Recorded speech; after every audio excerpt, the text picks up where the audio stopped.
ka duba kalmar monogenes. Mono means one, only. Ashaka, ina challenging naka, kawo mun inda ayan Bible ta ce Adam is the only son of God, Ephraim is the only son of God, Israel is the only son of God, or the righteous people are the only. Jesus is the only begotten, the only son, the only one of his kind, the only one of his species. Bayan shi babu irin shi, babu irin shi kamin shi, babu irin shi bayan shi. Je ka duba, je ka koyi ilimi.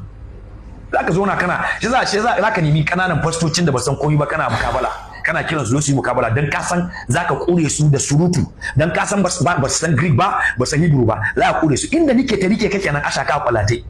Kuma har yanzu ina challenge naka, in ka isa invite me and challenge me for a debate. In nuna maka rashin sanin ka na Bible, na zo maka da Hebrew da Greek. Domin duk abin da kake yi a Qur'ani kaka karanta da Larabci ne ka fassara. Ya zama dole Bible ma a karanta shi da Hebrew da Greek da Aramaic a fassara maka dan baka san shi ba. So alhamdulillah, tun kwanaki na ga wannan bidiyon ina so in mayarwa Pastor Benjamin martani, amma ban samu ba saboda muna yawo nan da can. Yanzu Allah ubangiji ya dawo da ni gida. Alhamdulillah, yanzu gani a cikin library na ga ya dace in ci wani abu akai. Daga farko da a ce ban taba muƙabula da Pastor Benjamin ba so wato da ni ban san me wanda ba Allah zai faɗa kai na ba, amma alhamdulillah mun yi muƙabula da kai ba ɗaya ba biyu, kuma duniya ta ga yadda muƙabulan ya kaya tsakanina da kai. Daga farko Pastor Benjamin ya ga karatu na inda nake kawo ayoyin Bible, nake cewa Yesu Almasihu, John 3:16, for God so loved the world that give his only begotten son, whosoever believe in him shall not perish but have everlasting life. Nace wannan ayan ba a nufin Yesu dan Allah ne, saboda kafin Yesu Almasihu, even before the coming of Jesus Christ, there were many people that was addressed as sons of God. Ba Yesu kare ya kira dan Allah ba, kafin ma Yesu isan zai zo duniya a tsohon alkawari, according to Old Testament, mutane diyawa an kira su da ayan Allah. Na kawo misali, na kawo Exodus chapter 4 verse 22. Bible said Ephraim is the son of God.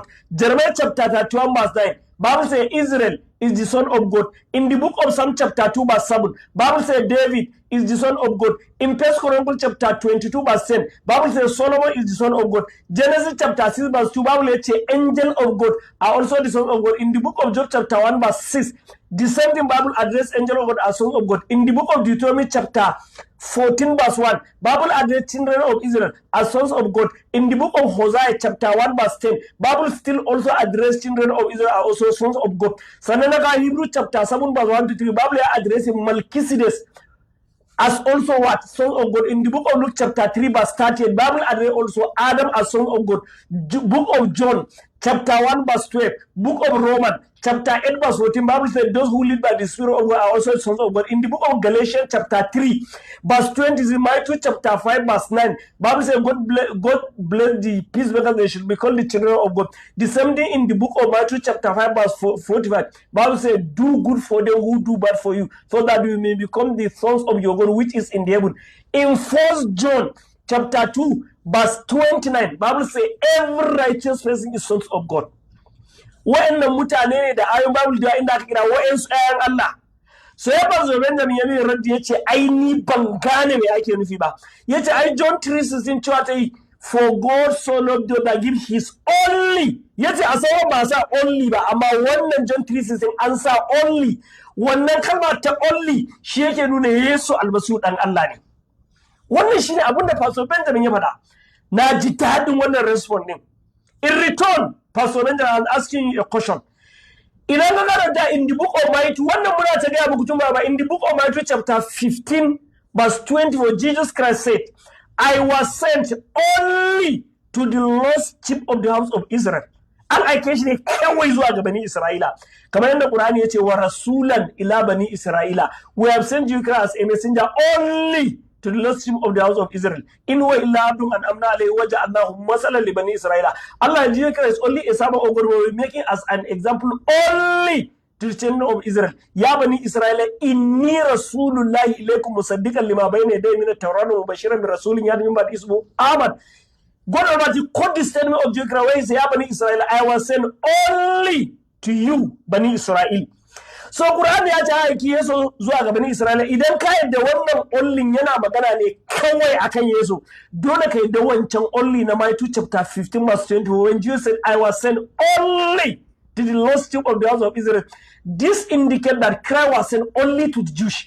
Kuma duk Bible na faɗa babu aya ko ɗaya inda Yesu ya ce an aike ni zuwa ga duk mutanen duniya billahi la ilaha illa huwa babu. There is no any verse in any verse of the word you can say I was sent to the whole world, nowhere in the Bible.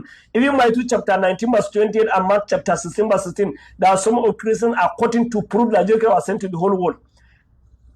Mark 16:16 was removed by the two Christian scholars, and the reason given to them is that they said this verse cannot be found in the most ancient manuscript. Then some script. So they say it's a later addition. They removed it and threw it as a fabrication. They say it's a later addition. So amma idan kana karanta Bible da akwai ayoyi da yawa da Yesu ya was sent only to the Jews. Read the book of Matthew chapter 10 verse 5 to see Yesu when he's addressing his servants to go and preach his gospel, he say unto them, as you are going, go not into the way of the Gentile, enter no any house of Samaria, but go only to the lost sheep of the house of Israel and preach my gospel to them and tell them that the kingdom of God is at hand. Kuma disciples of Jesus Christ, they adhered the message of Jesus Christ according to the book of Acts of the Apostles chapter 11 verse 19. Bible says they went to Cyprus, Phoenicia, Antioch. They are preaching the word of the Lord Jesus Christ to none, but only to the Jews. After they were scattered, if the Jews they preach to you, you are not, they will not even preach you.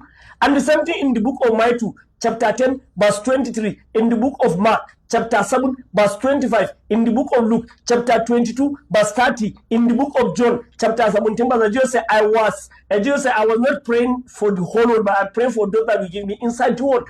And the same thing in the book of Matthew chapter 2 verse and Matthew chapter 1 verse 21.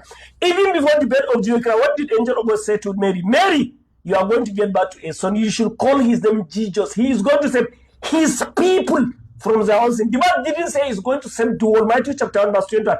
He is going to save his people from their own sin. What is that you read in the book of Matthew chapter 15? There from verse 21 to 24, a Canaan, a woman of Canaan, when she come with Jesus Christ.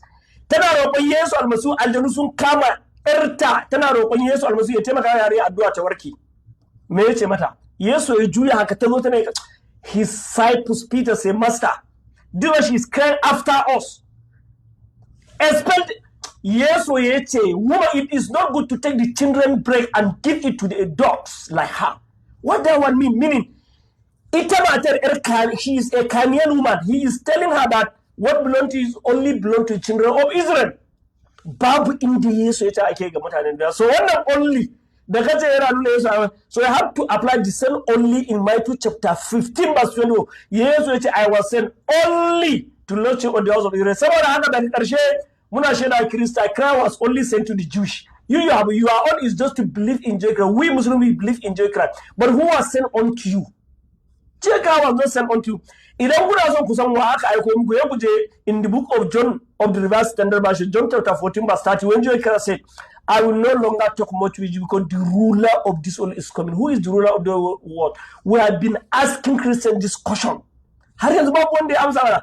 The ruler of the world is Prophet Muhammad. That is Quran addressing. وَمَا أَرْسَلْنَاكَ إِلَّا كَافَّةً لِلنَّاسِ بَشِيرًا وَنَذِيرًا وَلَكِنَّ أَكْثَرَ النَّاسِ لَا يَعْلَمُونَ وَمَا أَرْسَلْنَاكَ إِلَّا رَحْمَةً لِلْعَالَمِينَ قُلْ يَا أَيُّهَا النَّاسُ إِنِّي رَسُولُ اللَّهِ إِلَيْكُمْ جَمِيعًا.